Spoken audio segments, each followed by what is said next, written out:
La rue principale déserte. Le débarcadère de la Charbonnière, d'où partent les pirogues pour traverser le fleuve, également. Du jamais vu pour les habitants de la capitale de l'Ouest. Le confinement semble être relativement respecté.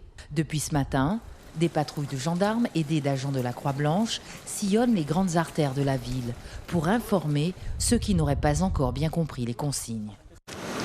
Qu'est-ce que vous faites dans la rue? Moi, je le savais. Vous ne savez pas qu'il y a une attestation?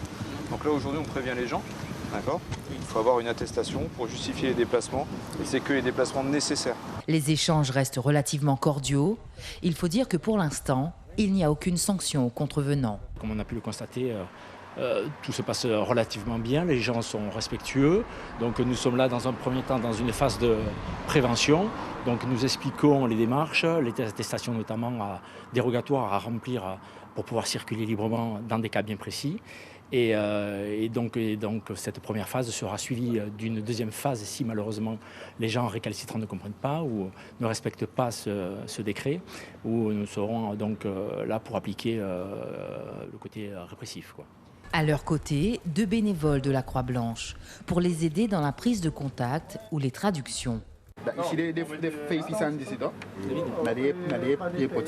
suis là pour expliquer aux jeunes qui ne maîtrisent pas le français.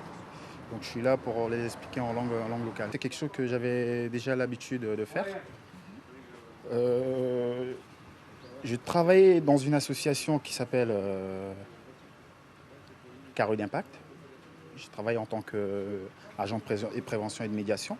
Les patrouilles sillonnent 24 heures sur 24 et l'organisation doit être minutieuse pour assurer la mission de service public. Il faut qu'on commence à s'appliquer à nous-mêmes et à nos familles les règles de confinement et de restriction de circulation pour éviter la propagation du virus, et une organisation nouvelle pour garantir la continuité du service et permettre que si on devait être touché par le virus, assurer la continuité du service, donc une répartition en plusieurs groupes des personnels, des groupes qui ne se croisent pas au service, dans l'hypothèse où un militaire serait malade et que je sois obligé de confiner une partie de l'effectif. Ils sont près de 130 mobilisés sur cette crise sanitaire.